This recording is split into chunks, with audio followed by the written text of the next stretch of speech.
네, 안녕하십니까. 방금 소개받은 서울시립대 도시사학과 신인철입니다. 네, 오늘 이 첫 번째 그 주제 발표를 하게 됐는데요.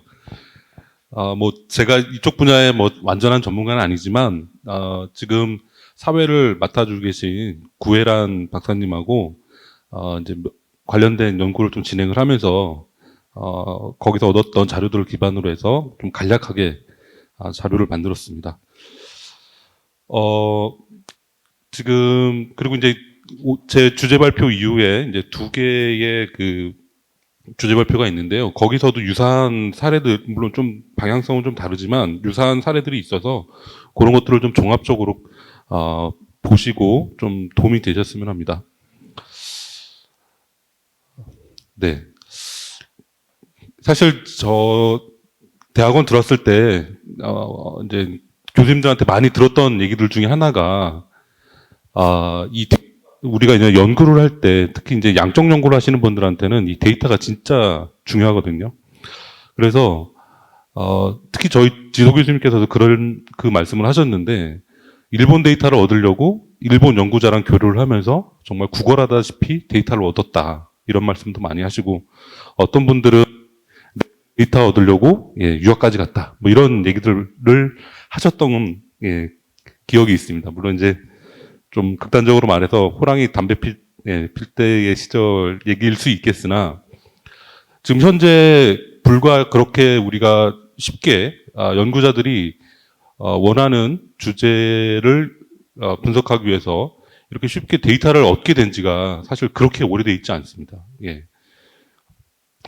이런 것들은 지금 뭐 정부에서도 그렇고 연구자들도 그렇고 이런 데이터의 중요성에 대해서 많이 인식을 하시고 여러 가지 이제 투자들이 이뤄낸 성과들이고요. 특히 이제 오늘 이 자리에서 발표를 해주시게 될 발표와 토론을 해주실 분들이 실제로 이런 생태계 구성에 있어서 큰 역할을 해오신 분들이십니다.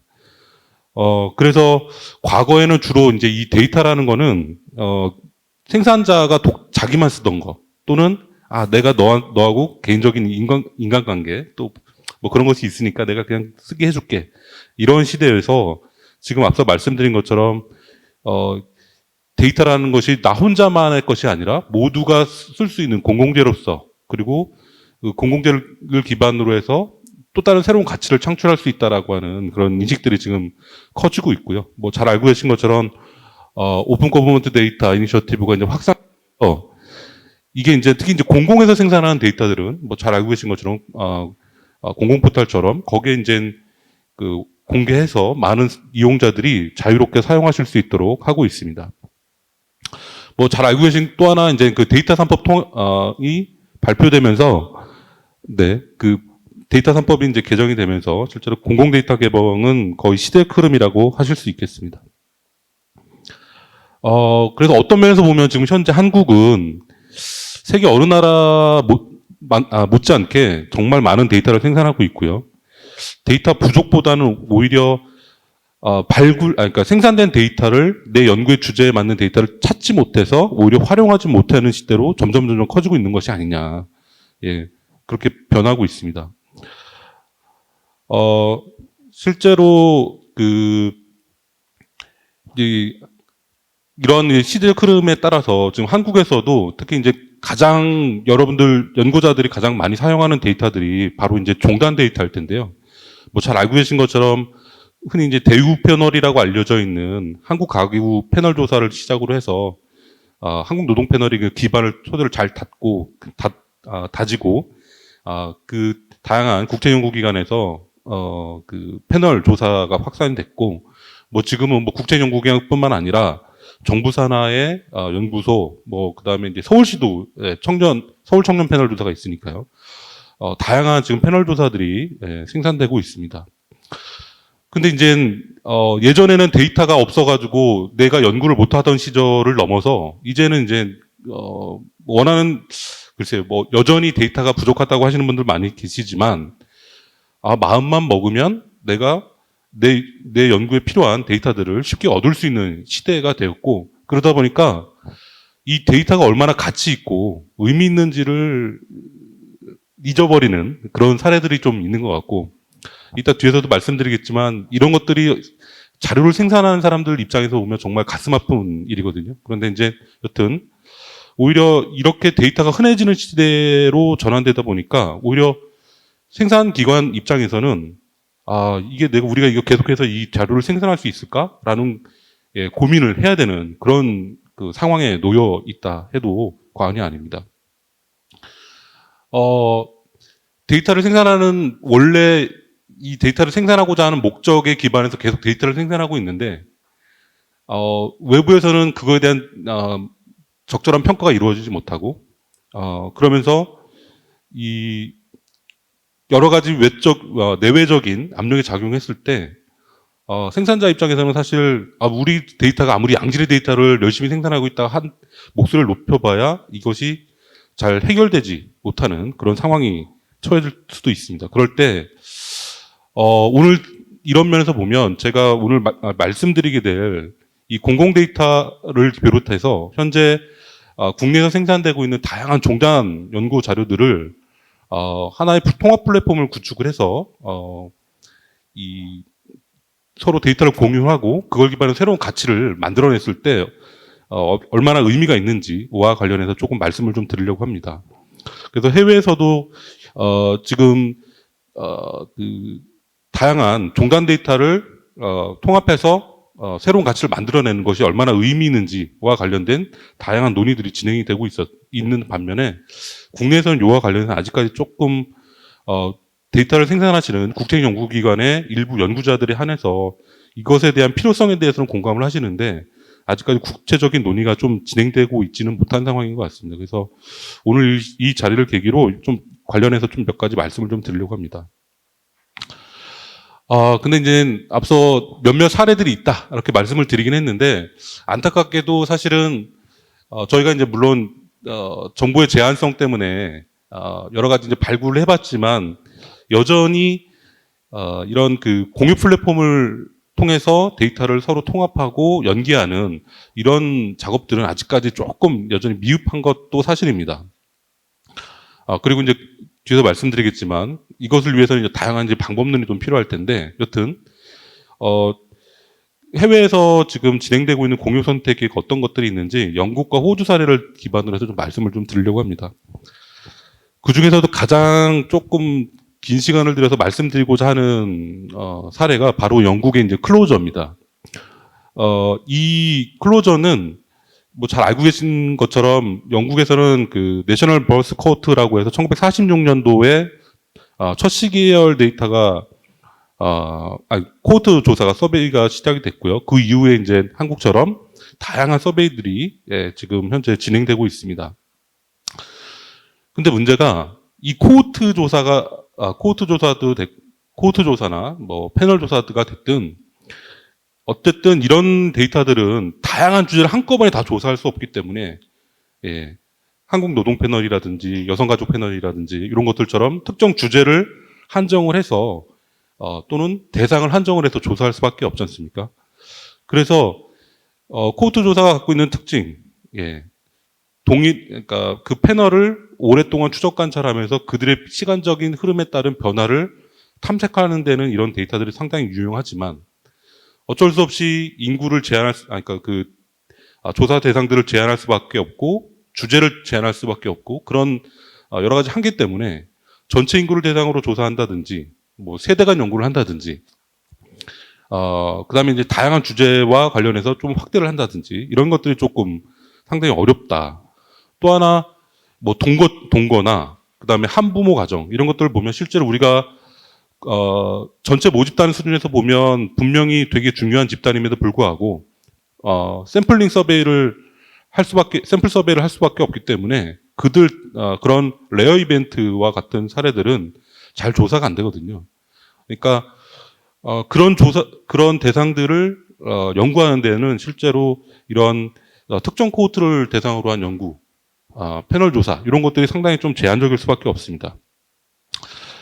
그러면서 이런 문제점 때문에 이 영국 내에서도 실제로 이제 그 기존의 종단 데이터들 또는 종단 데이터들 간에 서로 연계가 필요하다라는 움직임이 있었고요. 그래서 이제 2018년도에 이 8개 종단 연구를 기반으로 해서 클로저라고 하는 말하자면 통합 플랫폼이 만들어지게 됩니다. 2018년도에는 8개로 시작했다가 지금 확인해 보니까 2023년도에는 총 19개까지 확대가 됐습니다. 이 얘기는 말 그대로 이것에 대한 필요성, 그다음에 중요성에 대한 사회적 공감도가 그만큼 커졌다는 얘기죠. 그리고 이제 이 클로저를 구축하고 거기에 이제 영국의 가장 대표적인 우리 한국의 이제 사회학자료원처럼 UK 데이터 서비스라고 하는 그 아카이브 기관이라든지 UCL 소셜 리서치 인스티튜트 같은 이런 기관들하고 협력을 체계를 구축을 해서 운영을 하고 있습니다. 근데 여기서 조금 중요한 점은 뭐냐면 뒤에서도 좀 더 말씀을 드리겠지만 각 조사가 가지고 있는 고유의 목적성은 그대로 유지를 합니다. 안정적으로 구축을 해야만 통합을 할 수 있으니까요.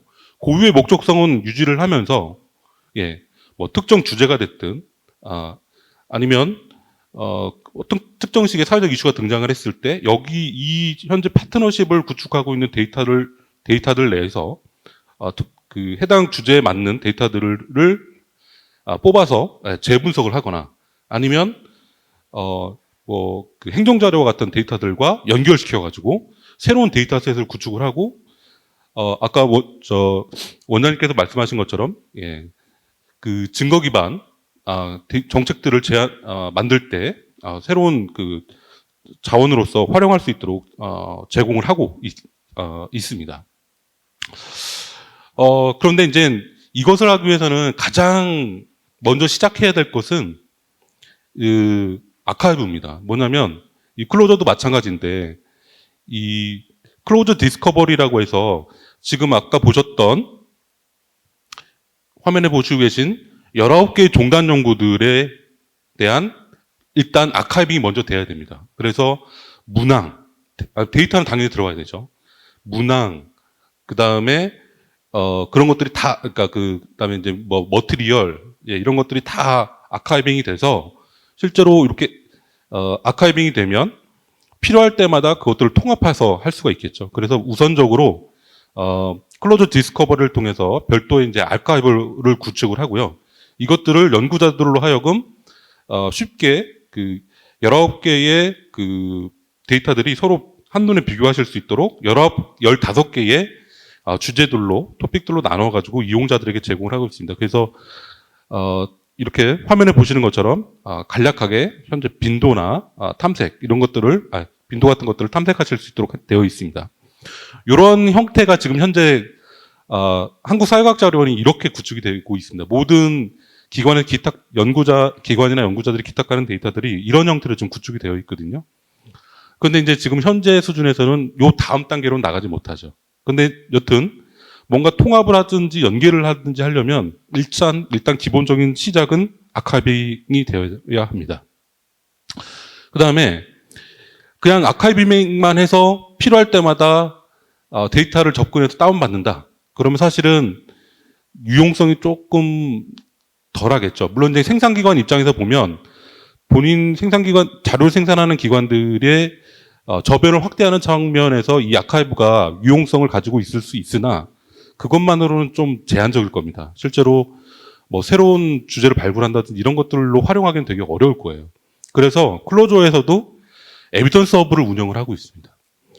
확인해 보니까 아직 좀 시작된 단계인 것 같습니다. 실제로 데이터를 분석 결과들을 좀 보니까 뭐 심층 분석을 했다기보다는 다양한 데이터에 기반해서 뭐 집단이 됐던 주제가 됐든 예를 들어서 A라는 데이터에서 특정 주제를 가지고서 분석을 했을 때는 이렇고 B라는 데이터에서는 이렇게 돼 있고 이런 것들을 종합해 볼 때 이렇더라. 이런 형태의 지금 약간 어떻게 보면 영국도 초보적 수준에서의 접근을 하고 있음에도 불구하고 중요한 것은 뭐냐. 일단 아카이빙을 한다. 그리고 그 다음에 에비던스 허브를 운영을 해서 필요한 다양한 주제들을 발굴을 하고 종합적으로 분석하는 그런 그 시도들을 해오고 있다. 이런 것이 상당히 중요한 함의를 갖는다 하겠습니다. 그런데 문제는 이게 클로저와 같이 단순히 아카이빙만 하는 기관들이 이런 것들을 할 수가 없습니다. 왜냐하면 데이터에 대한 이해나 어떤 그런 것들은 자료를 생산하는 기관들이 누구보다도 잘 알고 있거든요. 속속들이 알고 있습니다. 어떤 분들 제가 말씀을 드리긴 좀 어렵지만 그 데이터를 하도 오래 들여다보고 있으니까 A라고 하는 패널이 어떤 삶을 살아왔는지를 눈을 감으면 그려질 정도로. 왜냐하면 데이터 클리닝 하면서 계속 볼 수밖에 없으니까요. 그래서 예, 올해 조사가 됐는데 이상하다. 이 사람이 이렇게 나올 수가 없는데를 데이터를 안 보고, 그러니까 그 이전 데이터를 안 보고도 예, 확인할 수 있을 정도의 이해도가 상당히 높으십니다. 그런데 그렇게 데이터를 생산하는 기관들이 참여를 하지 않으면 예, 이런 그 클로저와 같은 플랫폼이 어떤 새로운 주제를 만들거나 뭐 개발해서 이것들을 확산할 수가 없습니다. 그렇기 때문에 클로저에서도 커뮤니티스 오브 프랙티스라고 하는 연구 협력체를 운영을 합니다. 그래서 실제로 협력기관들, 파트너십을 맺고 있는 기관들과 같이 어떤 주제를 발굴할지, 그 다음에 어떻게 데이터를 통합해서 운영 관리할지, 그 다음에 만약에 새로운 주제를 발굴해서 어떤 분석을 해야 될 때 어떤 방식으로 해야 될지에 대한 협의체를 지속적인 협의체를 운영을 하고 있습니다. 그래서 단순하게 뭐 국내에서 생산되고 있는 다양한 패널 데이터를 한 곳에 모으자. 예, 이것도 상당히 의미는 있는데 이것들을 같이 통합해서 운영할 수 있는 그리고 새로운 주제 발굴과 더불어서 새로운 가치를 창출할 수 있는 방향으로 나아가기 위해서는 이러한 연구협력 체계가 지금 상당히 중요하다 이렇게 말씀을 드리겠습니다. 이에 비해서 이제 호주가 있는데요. 호주는 아직 정말 초보 단계입니다. 앞서 그 클로저에서 아카이브 운영을 했었던 것처럼 아직 그 수준인데요. 여기는 지금 그 사회서비스부에서 지금 롱기튜널 스터디 데이터버스라고 하는 요 플랫폼을 운영을 하고 있습니다. 근데 이제 아직 4개의 종단 데이터만 들어와 있고요. 이런 것들도 현재 가입 절차를 좀 거쳐서 약간 번거로운 과정을 통해서 승인이 되어야만 이용 가능한 걸로 지금 되어 있습니다. 이것처럼 이제 호주가 아직 초보적인 수준이지만 호주 연구자들 내에서는 지금 꿈틀거리고 있습니다. 공유 플랫폼이 필요하다. 예, 종단 연구 데이터를 하나로 통합할 수 있는 공유 플랫폼이 필요하고 아까 영국의 클로저 사례처럼 실제로 보시는 것처럼 단순 데이터를 아카이빙하는 것을 넘어서 행정 자료, 그다음에 액티비티 자료, 지오그래피 자료 이런 다양한 자료원들을 데이터에다 연결시켜 주고요. 그런 것들이 특정 주제로 다시 통합되면 정말 새로운 가치를 창출할 수 있다라고 하는 그런 움직임들이 계속 일어나고 있고 이런 것들을 실제로 정부 주도로 운영을 하고 있습니다. 그래서 한국에서도 이런 거와 관련된 다양한 논의들이 좀 진행될 필요가 있겠다 싶습니다. 사실 제가 오늘 말씀드린 거는 보면 이쪽 분야에 관심을 가지고 계셨던 분들은 뭐 오래전부터 비슷한 생각을 하셨을 거고요. 전혀 새롭지 않을 것으로도 생각됩니다. 그런데 지금 어떻게 보면 지금 한국 사회는 일단 데이터를 생산하는 그리고 많이 생산하는 단계까지는 지금 발전을 해왔습니다. 그럼 이제 그 다음 스텝으로 넘어가야 되는데 저는 그 다음 스텝이 바로 공유와 연결이 아닐까 생각이 들고요. 이런 것들은 사실 데이터를 생산하는 단일 기관이 어떤 패널 데이터는 정말 잘 나가는 기관이 있고 어떤 기관은 정말 이용자 뭐 예를 들어 학술 대회를 개최하면 정말 제발 오십시오라고 할 정도로 그래야만 운영이 되는 그런 기관들도 있을 텐데요. 근데 사실 어떤 한 기관만 그렇게 잘 나가서는 이런 종단 데이터의 생태계가 계속해서 유지가 될 수 없습니다. 그래서 이 생태계가 조성이 되고 안정적으로 유지되기 위해서는 이러한 공유 플랫폼이 저는 되게 절실하다 생각이 드는데 뭐 복잡한 MOA 모형을 가지고서 이렇게 프레임을 잡은 연구자도 있습니다만, 저는 여기서 되게 중요하다고 생각했던 게 바로 인센티브입니다.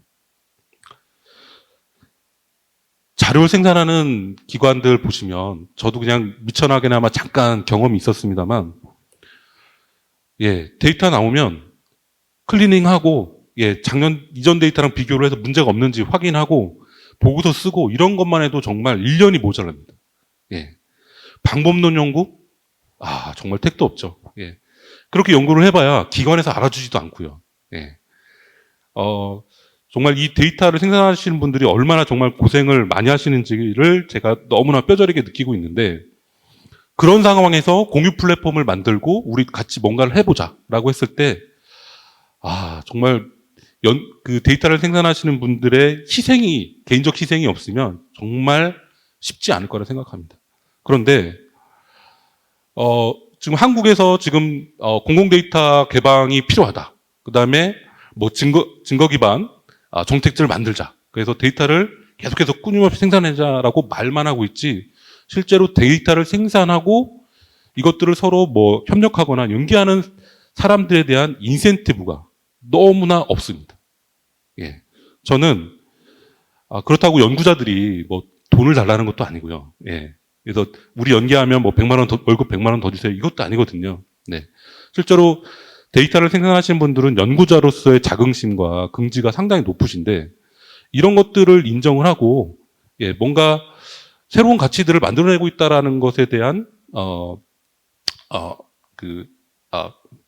동일한 말씀을 드리네요. 사회적 인정이 지금 사실 어떻게 보면 되게 중요할 겁니다. 그래서 여튼, 유형, 무형의 인센티브가 저는 정부 차원에서 좀 적극적으로 모색할 필요가 있다. 이렇게 생각이 들고요. 지금 나머지들은 거기에 이제 거버넌스만 좀 잘 갖춰지면 나머지 부분들은 점차 확대해 가면 됩니다. 특히 이제 아직까지는 데이터를 통합하고 연계할 때의 방법론, 어떻게 할 것인가와 관련해서 해외도 그렇고 뭐 국내는 마찬가지로 해외에서도 적극 활발하게 논의가 되고 있지는 않습니다만, 일단 모여야 뭔가를 하죠. 그러니까 저는 이런 그 공유 플랫폼을 만들기 위해서는 일단 자료 생산 기관들에 대한 인센티브를 좀 적극적으로 확대할 필요가 있고요. 그러면 의욕이 넘쳐나겠죠. 그러면 이 한국사회과학자료원과 같은 이 아카이브 기관들이 나서서 매개를 해 줄 수 있을 것 같습니다. 지금 오늘 사회를 보신 고혜란 박사님뿐만 아니라 원장님도 계시고 지금 마음의 준비는 되어 있는데, 지금 이런 그 인식의 확산, 이런 것들이 아직 좀 부족한 상태이기 때문에 저는 제일 중요한 거는 뭐 거버넌스, 기술력 뭐 이런 것들 다 중요하지만 저 인센티브, 저거를 조금 적극적으로 어떻게 할 것인가와 관련해서 좀 고민이 좀 필요하고, 이렇게 만들어지면 정말 지금 아까 해외 사례에서 보셨던 것처럼 영국도 뭐 몇 개의 주제를 가지고서 만들어내고 있지만 여전히 갈 길이 먼 상황입니다. 근데 우리가 단시간 내에 종단 데이터들이 이렇게 확대된 한국 사회의 저력을 봤을 때 기반만 조성되면 영국을 저는 뛰어넘을 거라고 생각이 들고요. 세계적으로 세계적으로 내놓을 수 있는 공유 플랫폼을 만들 수 있지 않을까 생각이 듭니다. 그래서 오늘 오신 생산기관과 연구자들 분들께서 많은 관심과 지지가 좀 필요할 것 같습니다. 고맙습니다.